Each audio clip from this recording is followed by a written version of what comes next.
Shalom Bapak Ibu sekalian, bolehkah sama-sama kita beri tepuk tangan ya untuk kebaikan Tuhan. Hari ini begitu spesial ya, karena hari ini adalah hari tahun baru ya. Tahun baru, jadi kita semua boleh merasakan suasana tahun baru, dan tentu tahun baru dari tahun baru Chinese atau Imlek ya. Gong Xi Fa Choi ya. Yonghian, tadi saya sudah sama Pak Han, Pak dan yang lain. Nah, teman-teman yang dikasihi Tuhan, tentu kita bersyukur ya kalau tahun baru ini bersama-sama juga kita akan bicara tentang tema kita tahunan yang akan kita jalani bersama-sama.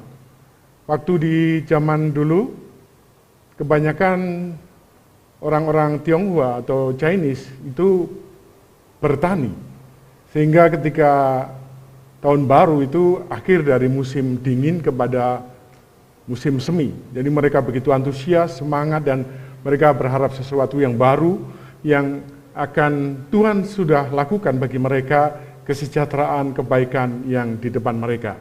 Demikian juga kita sebagai orang percaya, kita percaya juga kesempatan tahun baru ini kita boleh berbuat kebaikan untuk sesama, melakukan yang baik ya. Kita sesuai juga dengan tema kita tahun ini, pergi dan menjangkau ya, pergi dan berbuah. Dan kita juga bisa pergi dan mendapatkan angpau juga ya hari ini ya. Karena itu siap yang sudah berkeluarga menyediakan angpau sebanyak-banyaknya supaya kita semua boleh menjadi berkat. Katakan amin.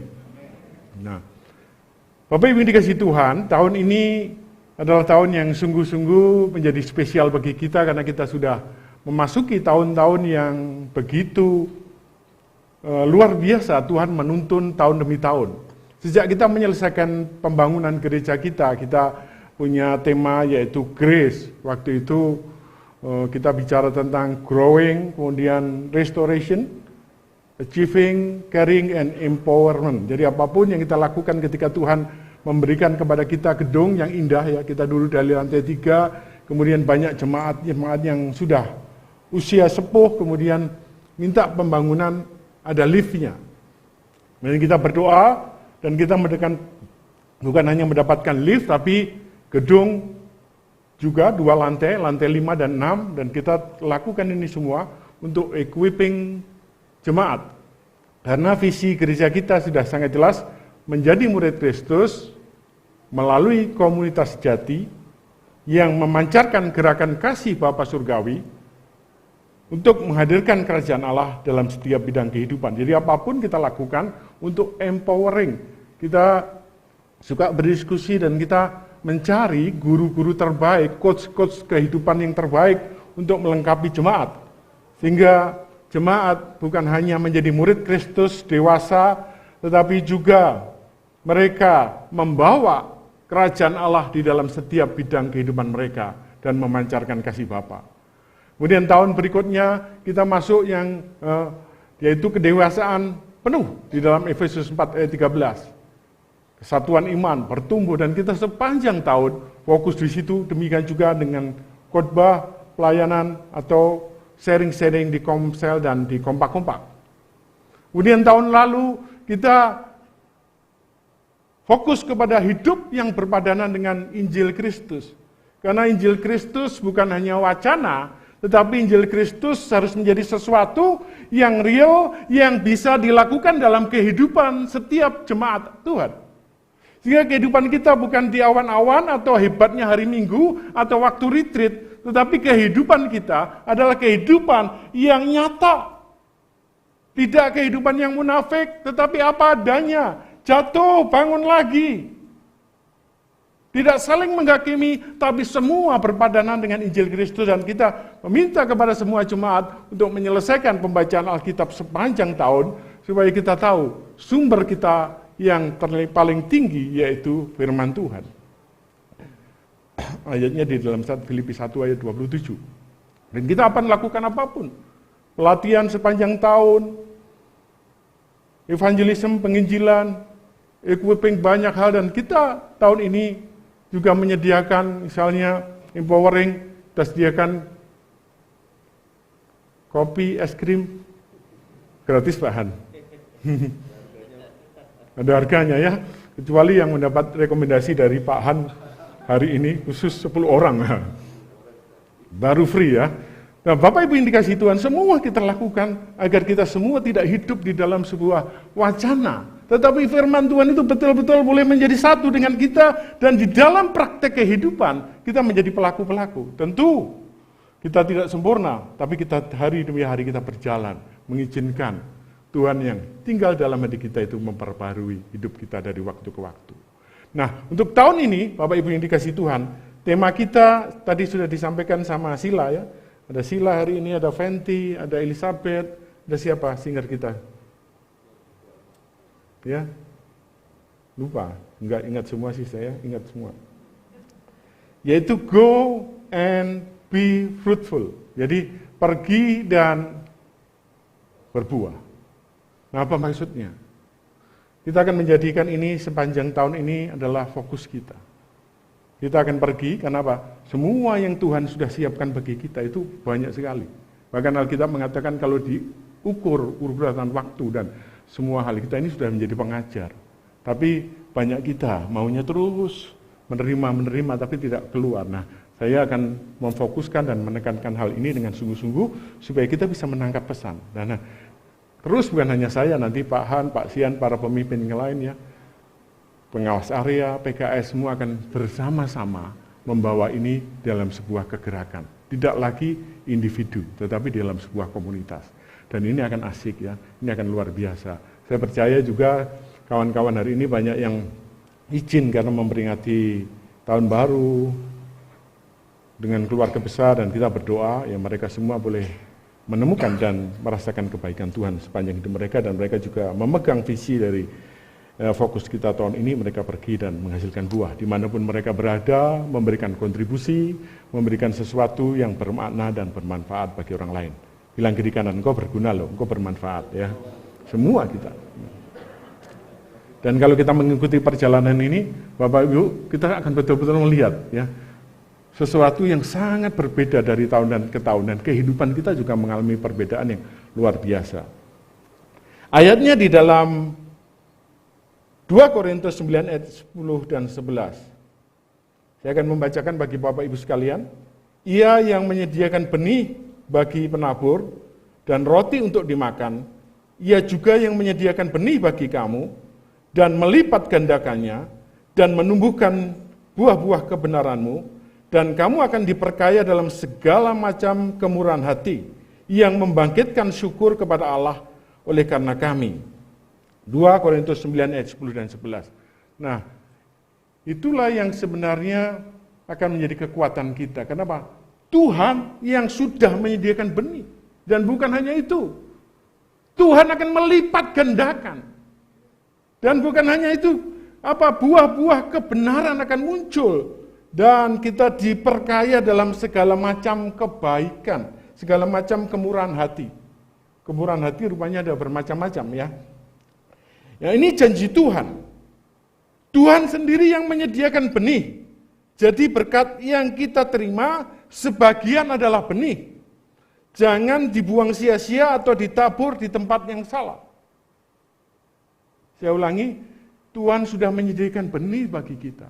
Di dalam kita menerima berkat Tuhan, gaji, di dalam kita menerima talenta, menerima waktu dari Tuhan, itu semua ada benih yang tidak boleh berhenti di kita. Salah satu yang menjadi intisari di gereja Yesus Kristus Tuhan adalah pemuritan. Pemuritan dasarnya di 2 Timotius 2 ayat 2. Pemuritan itu dengan jelas mengatakan apa yang kau dengar, kau dapatkan, katanya apa? Firman Tuhan dengan jelas apa? Sampaikan, teruskan kepada orang yang dapat dipercaya dan cakap mengajar. Jadi 2 poin. Dimanapun yang pertama bicara dapat dipercaya, itu artinya apa? Attitude, karakter. Yang kedua, cakap mengajar, berbicara skill. 2 ini tidak boleh dihilangkan. Karakternya baik tapi tidak punya skill, juga repot. Kalau dikasih tugas, siapa? Kalau ditanya, nyapa dulu, selamat pagi, senyum, ramah. Tapi segitu tugas, selalu lapor, Pak belum selesai, Pak enggak bisa. Yang lain sudah selesai banyak, dia enggak bisa. Enggak juga seimbang. Karena itu betul-betul Alkitab itu sesuatu yang sangat bisa diaplikasikan. Bukan hanya attitude karakter yang kita bangun, tetapi skill. Oh Pak, saya nggak bisa nyanyi, saya jadi WL, boleh nggak? Boleh, nggak masalah. Terus, attitude-nya baik, latihan terus datang, tapi setiap nyanyi fales. Tuhan senang nggak? Senang Tuhan, tapi jemaat sakit telinganya, haleluya. Jadi artinya apa? Ya dia punya cinta, itu bagus, tetapi harus dicarikan tempat yang tepat, di mana supaya apapun yang dikerjakan melalui talentanya, jadi berkat bagi orang.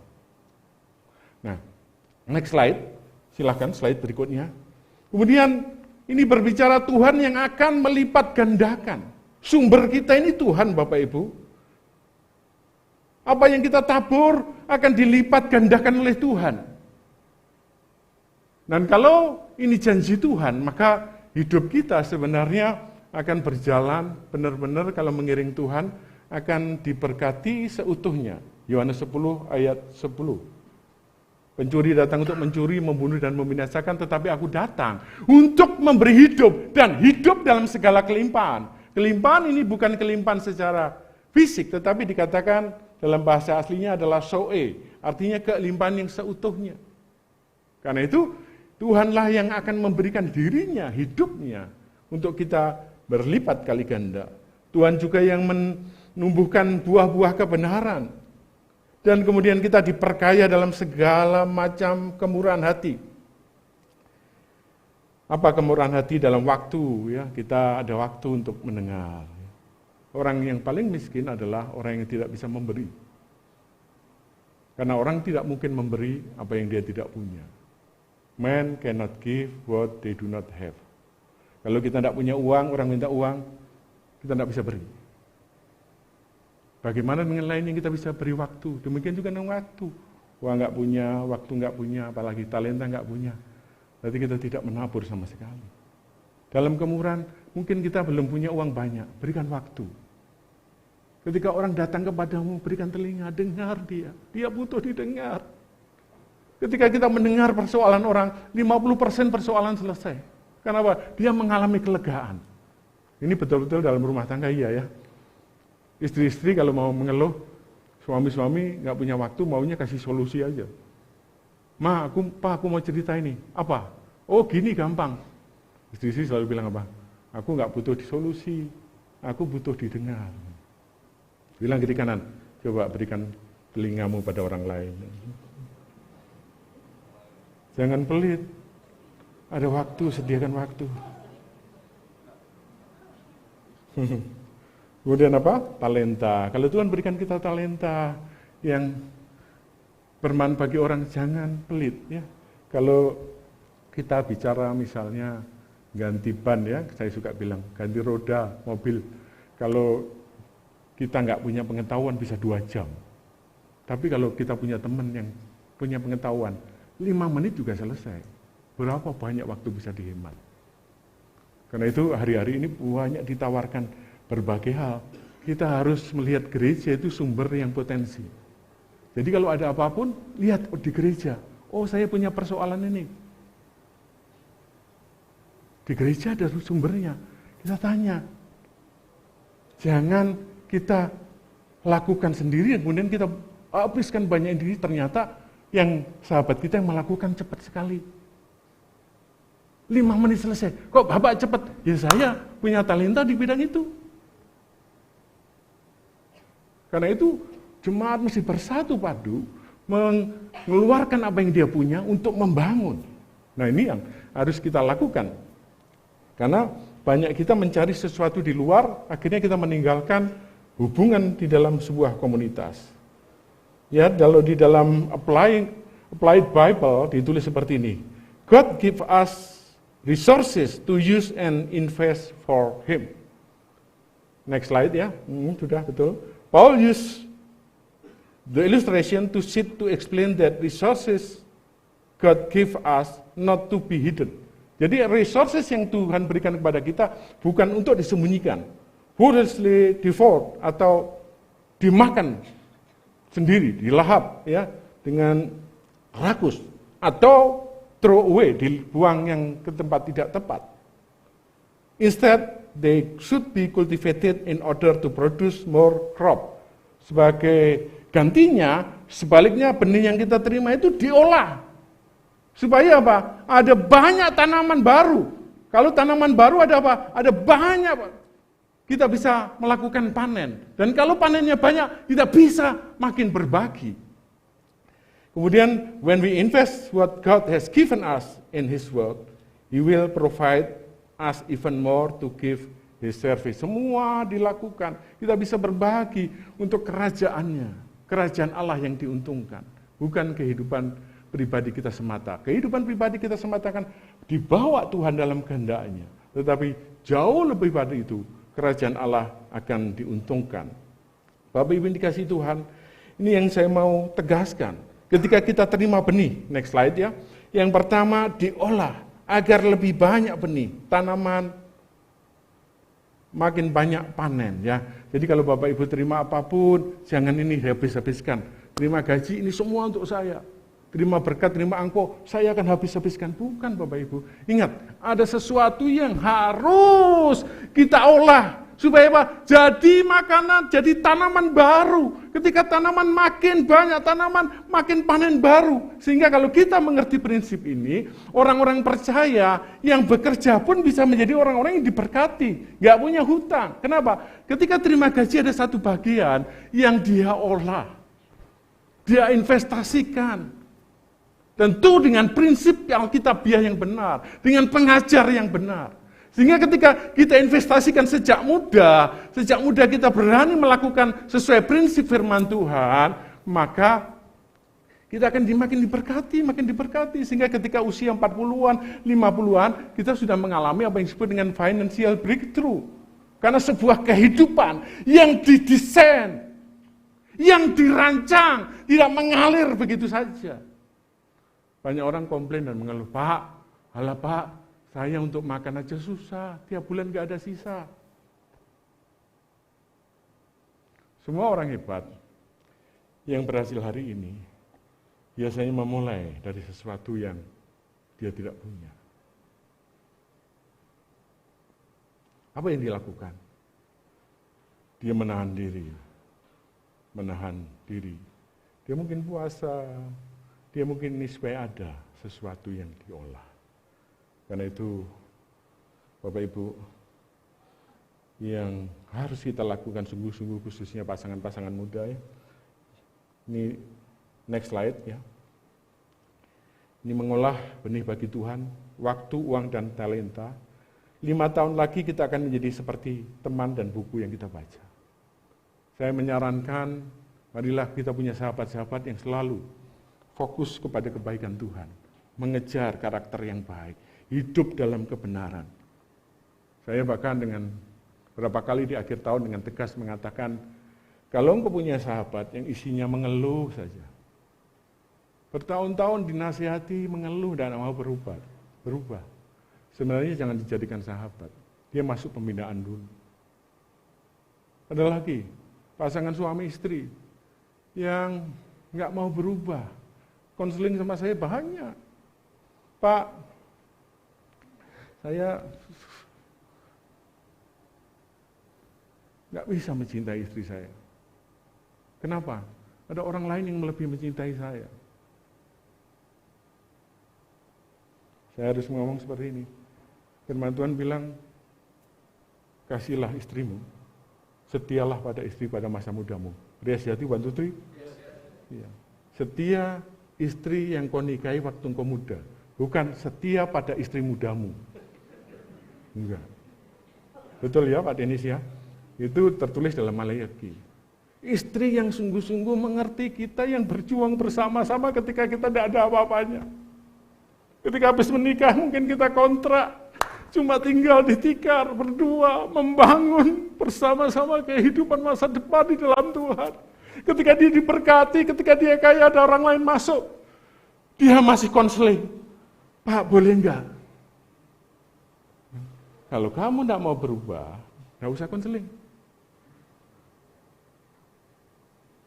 Kalau kamu tidak mengerti bahwa engkau mesti mau dirubah oleh firman, taat kepada firman dengan totalitas, maka engkau nggak akan mengalami perubahan. Derek Prince dengan tegas mengatakan, orang-orang seperti ini tinggalkan saja. Seorang hamba Tuhan mengajar banyak hamba Tuhan dan jadi berkat. Dia bilang, orang seperti ini nggak ada masa depan. Bapak Ibu, saya harus mengatakan, nggak mudah mengolah benih. Investasikan pada hal-hal yang tepat. Mengerti, kata Tung kemarin saya bilang, kepala ke atas. Kita pintar, kalau kita mau investasi, ngerti nggak prinsipnya? Ini jangan investasi apa serakah? Bener nggak caranya? Melanggar hukum Indonesia nggak? Melanggar sesuatu yang prinsip Alkitabiah, engkau makin rendah hati, apa engkau jadi cinta uang? Nah, hal ini nggak otomatis. Gereja mesti menyediakan pelatihan seperti ini supaya jemaat paham. Bukan hanya prinsip firman, harus itu, tetapi prinsip implementasi di dalam kehidupan sehari-hari supaya jemaat hidupnya sederhana, tetapi punya kapasitas jadi berkat. Bukan hidupnya gaya, tapi ketika diajak bersama-sama pelayanan, nggak ada waktu, nggak ada uang, nggak ada semuanya. Bilang kiri kanan, aku tahu yang dimaksud itu. Jadi kehidupan seperti Kristus sederhana. Enggak silau oleh kekayaan, enggak didikte oleh hal-hal lain, tetapi fokus kepada Kristus. Ketika dia melayani, dia yang pertama kali yes. Kenapa? Dia memang mempersiapkan dirinya. Kebanyakan kita lebih suka dikenal orang kaya, dikenal orang mewah, tapi begitu diajak pelayanan, enggak punya waktu, enggak punya uang. Bilang kiri kanan, aku tahu yang dimaksud itu. Ya, bertobat ya. Di dalam 1 Korintus 15 ayat 39, ayat 38 ya, 33. Di sini saya akan bacakan ya, 1 Korintus pasal 9. Ayat 33 ya Pak Denis. 2 Korintus 15. Waduh. Hah? 1 ya. Udah ganti ya Pak? Ya ini ayat yang kita suka dengar dan kita sering baca. Tapi implementasinya kadang-kadang kita lupa. Janganlah kamu sesat pergaulan yang buruk merusakkan kebiasaan yang baik. Bukan hanya dilarang, tapi jangan sesat. Kalau menurut kita, semua teman kita itu baik. Apalagi anak-anak. Teman saya baik-baik semua. Tapi mereka berani nggak menghadapi kesulitan. Ketika kita ada masalah, mereka ninggalkan kita nggak? Bukan teman yang ada di meja makan, tapi teman ketika kita dalam keadaan terpuruk pun, dia ada di samping kita, mendoakan dan mendampingi kita.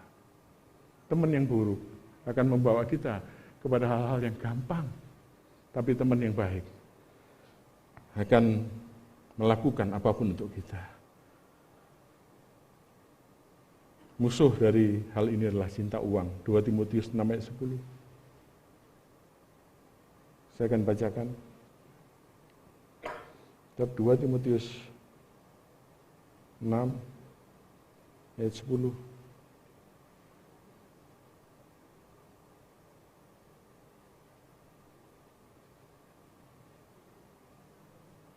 Satu Timotius 6, Pak Denis nggak melarat. Ya, cinta uang.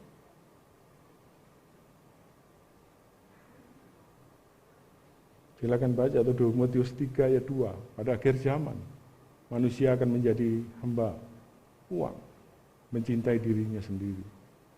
Jadi mari kita olah dengan benar, benih sekecil apapun. Kalau kita olah dengan benar, kita jagai dengan doa, akan menjadi berlipat kali ganda.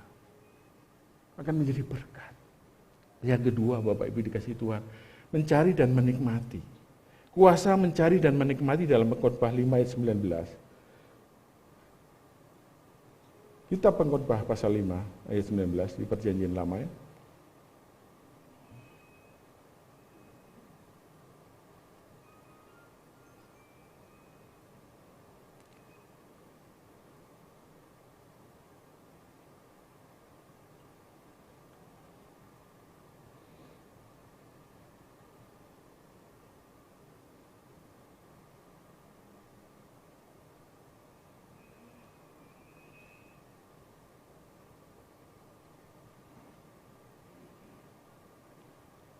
6 ayat yang kedua. Orang yang dikaruniai Allah kekayaan, harta benda dan kemuliaan, sehingga ia tidak kekurangan suatu apapun yang diinginkannya. Tetapi orang itu tidak dikaruniai kuasa untuk Allah untuk menikmatinya, melainkan orang lain yang menikmatinya. Inilah kesia-siaan dan penderitaan yang pahit. Yang satunya nanti saya betulin, ya. Tapi ini ya, banyak orang mendapat kuasa untuk bekerja keras, bisa mendapatkan hasil, tapi menikmatinya itu butuh betul-betul kasih karunia Tuhan.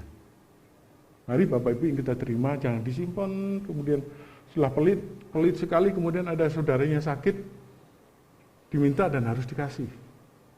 Dia apa? Kekurangan. Banyak orang punya uang, kemudian ditahan-tahan, dipinjemi orang, dikasihkan. Kemudian dia naik motor yang minjemi untuk nyicil kredit mobil. Dia ke rumahnya, naik mobil, padahal yang nyicili mobil sebenarnya dia. Tapi dia sadar, dia nggak menikmati hidup. Bapak itu kejadian seperti ini, mari saya mengatakan firman Tuhan bilang, kau belajarlah menikmati dengan apa yang kau punya. Syukuri itu. Sebagian ditabur nikmati. Berikan jerih payahmu, sukacita. Makan bersama keluargamu, mengucap syukur. Nikmati, kalau engkau harus fellowship, lakukan dengan sukacita, rancangkan dengan baik. Menikmati kehidupan. Kemudian yang ketiga Bapak Ibu, sharing. Berbagi dengan orang yang tidak membalas, tidak bisa membalas. Ayatnya di dalam Lukas 14 ya, kita akan bacakan ini, saya senang sekali ayat ini. Lukas, kitab Lukas pasal 14 ya. Ayat yang ke-12 sampai 14. Dan Yesus berkata juga kepada orang-orang yang mengundang dia, apabila engkau mengadakan perjamuan siang atau perjamuan malam, janganlah engkau mengundang sahabat-sahabatmu atau saudara-saudaramu atau kaum keluargamu atau tetangga-tetanggamu yang kaya. Karena mereka akan membalasnya dengan mengundang engkau pula, dengan demikian engkau mendapat balasnya. Ayat 13, tetapi apabila engkau mengadakan perjamuan, undanglah orang-orang miskin, orang-orang cacat, orang-orang lumpuh, dan orang-orang buta. Dan engkau akan berbahagia karena mereka tidak mempunyai apa-apa untuk membalas kepadamu. Sebab engkau akan mendapat balasnya pada hari kebangkitan orang-orang benar. Bapak Ibu, paham ya ayat ini? Mari kita memberi kepada orang yang tidak bisa membalas. Jadi kita tahu kenapa kita tidak pernah diundang Pak Han misalnya. Berarti kita sudah selevel sama Pak Han, ya Pak Han ya. Yang diundang adalah orang-orang yang nggak bisa membalas. Yang tadi bercanda Pak Han.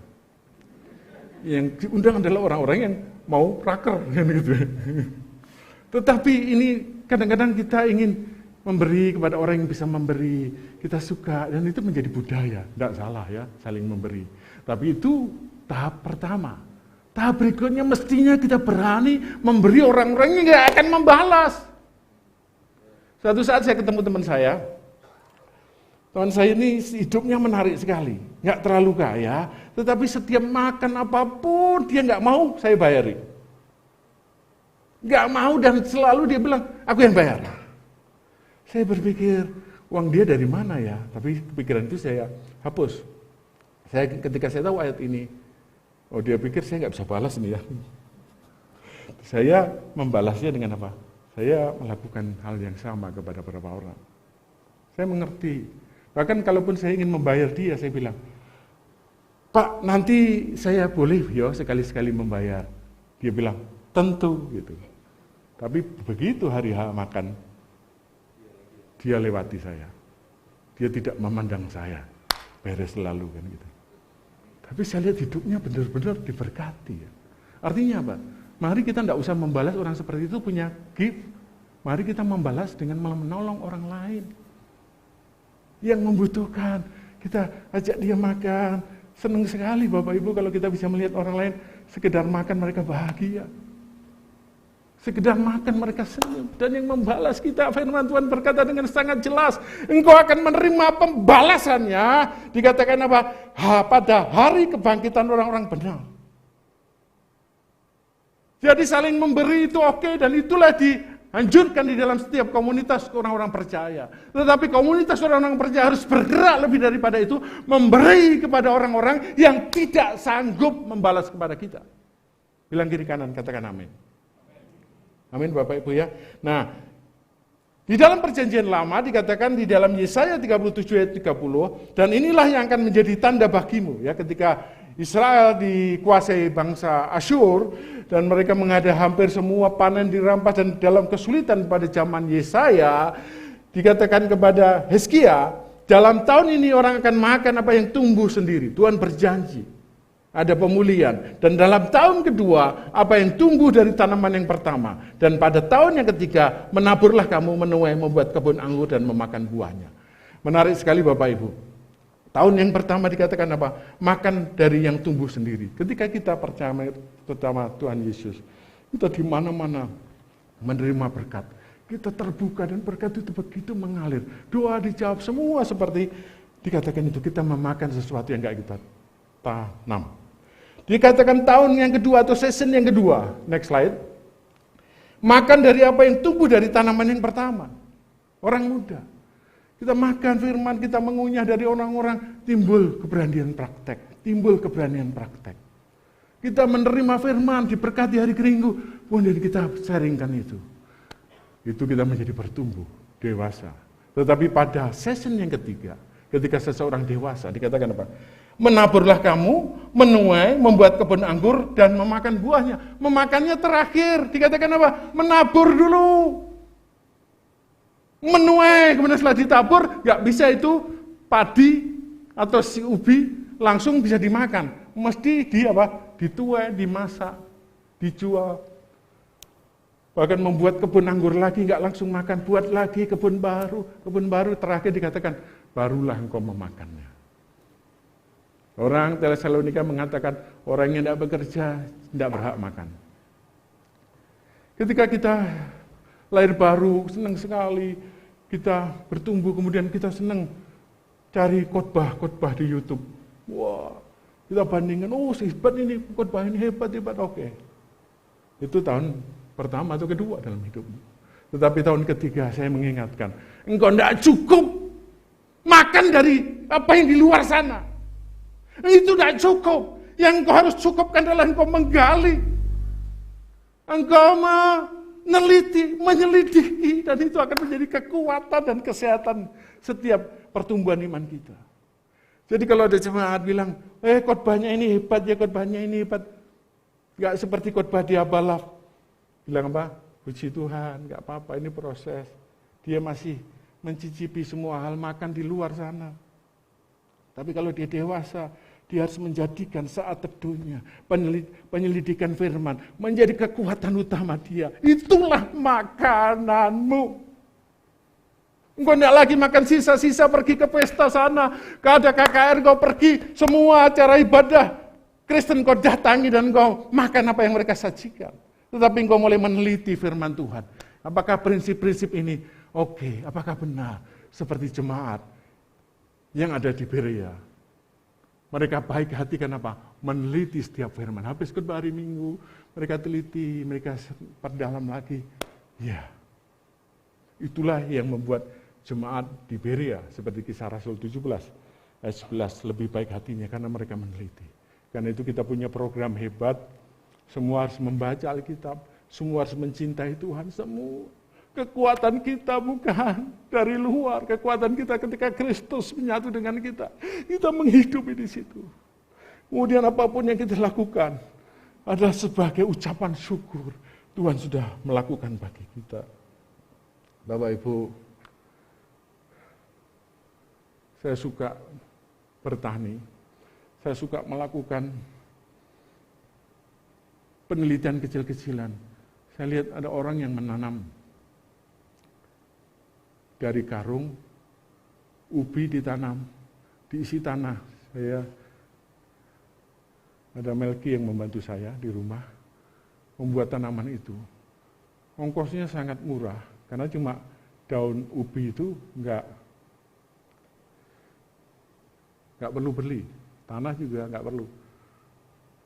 Hanya benih dan tanah. Kemudian kita sekarang udah besar, kalau Bapak Ibu ke rumah saya, bukan di rumah saya sudah nggak cukup lagi, saya titipkan bahkan ke tempat-tempat lain. Itu kalau panen, itu sangat banyak. Artinya apa?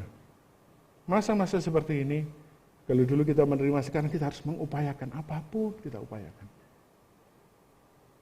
Jangan takut lebih mendengar gosip, cerita-cerita buruk, tetapi marilah kita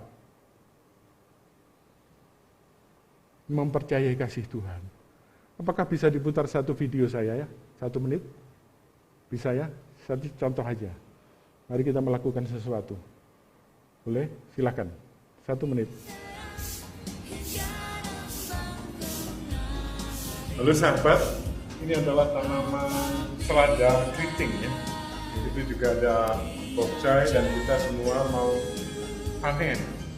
Banyak orang di masa pandemi memulai sesuatu yang baru, ada hobi baru, ingin membuat hidroponik ataupun aktivitas lain. Namun sayang, nggak semua bisa konsisten melakukan itu.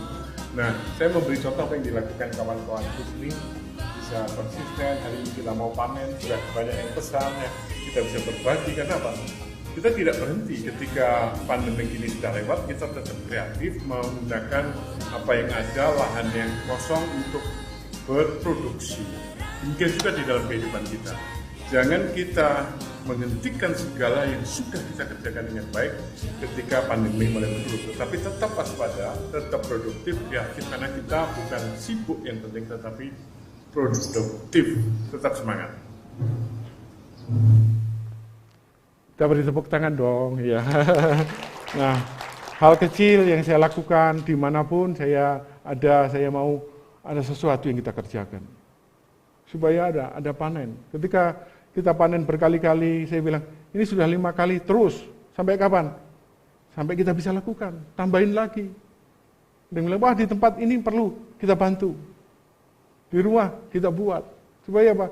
Ada sesuatu yang kita produksi. Tidak hanya BC itu apa? Singkatan being under satanic yoke. Ya. Sibuk ke sana kemari tapi tidak hasilnya. Mari kita fokus tahun ini, Bapak Ibu. Mari kita fokus melakukan sesuatu. Jangan makan kalau kita tidak mengerjakan sesuatu.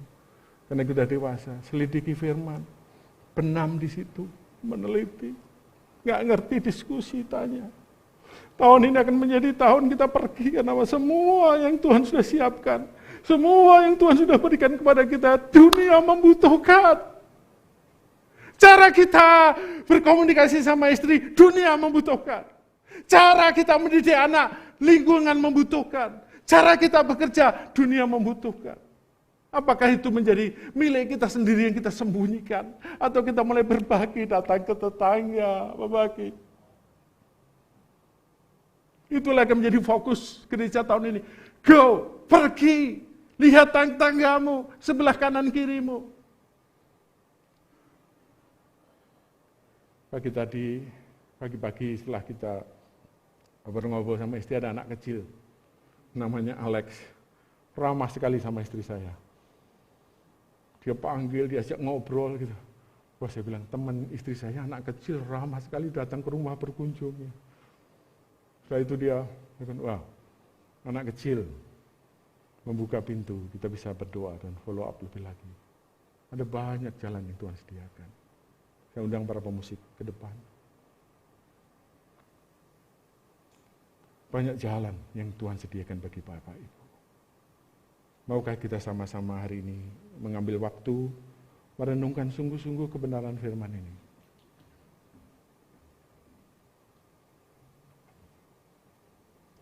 Bapak Ibu, Engkau sangat dicintai Tuhan.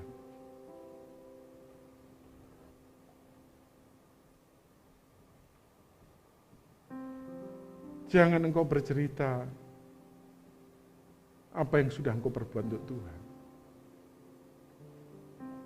Karena engkau terbatas, manusia terbatas. Bahkan firman Tuhan mengatakan, engkau diselamatkan bukan karena perbuatanmu, tetapi karena kasih karunia. Bukan engkau yang menemukan Tuhan, tapi Tuhanlah yang menemukan engkau. Bukan engkau yang mengasihi Tuhan, tapi Tuhanlah yang mengasihimu.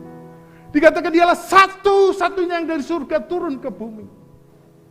Karena kita tidak mungkin dengan dosa dan segala kesalahan kita mengenal Tuhan. Tapi Tuhan mengenal engkau. Tuhan peduli atas hidupmu. Engkau sangat dicintai Tuhan. Engkau sangat dikasihi Tuhan. Bawalah cinta kasih Tuhan dalam hidupmu. Bawalah penyertaan Tuhan dalam hidupmu dan lihatlah Tuhan yang begitu peduli atas engkau. Tidak ada masalahmu yang tidak bisa diselesaikan oleh Tuhan. Tidak ada persoalanmu yang tidak bisa diselesaikan oleh Tuhan. Hanya Tuhan mau engkau menyadari hal ini. Engkau dicintai, engkau dikasihi. Tapi ini tidak boleh berhenti padamu. Dia juga mengasihi yang lain. Dia juga mengasihi bahkan orang yang engkau tidak suka sekalipun. Tuhan mengasihi dia. Maukah Bapak Ibu pada hari yang berbahagia ini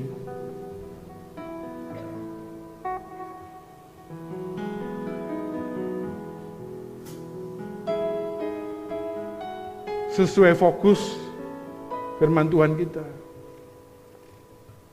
pergi menjangkau apa yang Tuhan sudah siapkan dalam dirimu, segala yang baik, semua pengajaran yang sungguh-sungguh berkualitas, cara engkau berkomunikasi, cara engkau mendapatkan kekayaan, cara engkau mengajar anak, semuanya disediakan. Sementara dunia tidak mengerti itu. Maukah engkau pergi? Maukah engkau menjangkau? Maukah engkau tidak melihat persoalanmu terus, kelemahan dan kesalahanmu, tapi lihatlah Tuhan yang sudah mau mati untuk engkau. Ku telah mati dan tinggalkan cara hidupku yang lama, semuanya sia-sia dan tak berarti.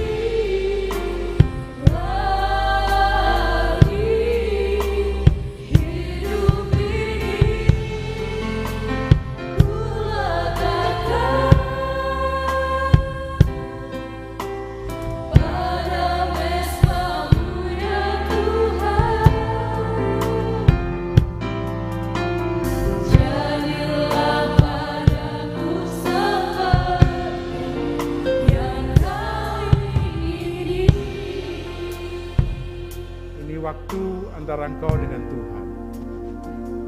Jangan pedulikan di sebelah kanan dan kirimu. Dengarkanlah dengan hati nuranimu yang paling dalam. Tuhan memanggil engkau. Dia menyebut namamu. Yang mau engkau menjadi alat kepunyaan Tuhan. Menjadi pelayan-pelayan, menjadi pekerja-pekerja yang pergi dan menghasilkan buah-buah kebenaran. Kalau engkau mau, Bapak Ibu yang dikasihi Tuhan, dengan keputusan dan kesadaranmu sendiri, karena rasa cintamu kepada Tuhan yang sudah menebus engkau, maukah engkau berdiri dan taruh tanganmu di dada? Saya akan berdoa bagi Bapak Ibu yang dikasihi Tuhan.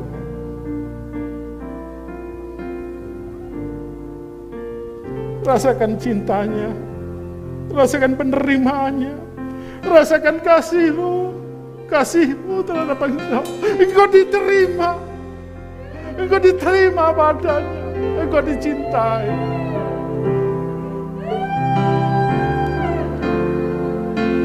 Engkau dicintai, engkau dikasihi. Tidak ada apapun yang bisa memisahkan engkau dengan kasih Kristus. Segala dosa dan kelemahanmu pun tidak bisa memisahkan. Karena dia mengasihi engkau dan mengampuni engkau. Terima kasih dan kebaikan Tuhan ini di dalam nama Tuhan Yesus.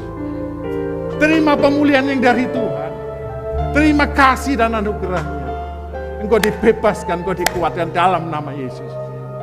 Dalam nama Yesus, urapan dari tempat yang maha tinggi. Apa yang tidak pernah engkau dengar, yang tidak pernah engkau lihat, yang tidak pernah timbul dalam hatimu, yang tidak pernah timbul dalam pikiranmu sekalipun, disediakan Allah bagi engkau. Engkau dicintai, engkau dikasihi. Dia sangat baik bagimu. Dia mempersiapkan segalanya untukmu. Bahkan hari ini dengar baik-baik firman Tuhan. Engkau akan mendapatkan kasih dan anugerah, makin mengenal kebenarannya. Sesuatu yang baik disediakan Tuhan, jauh lebih dari yang kau harapkan.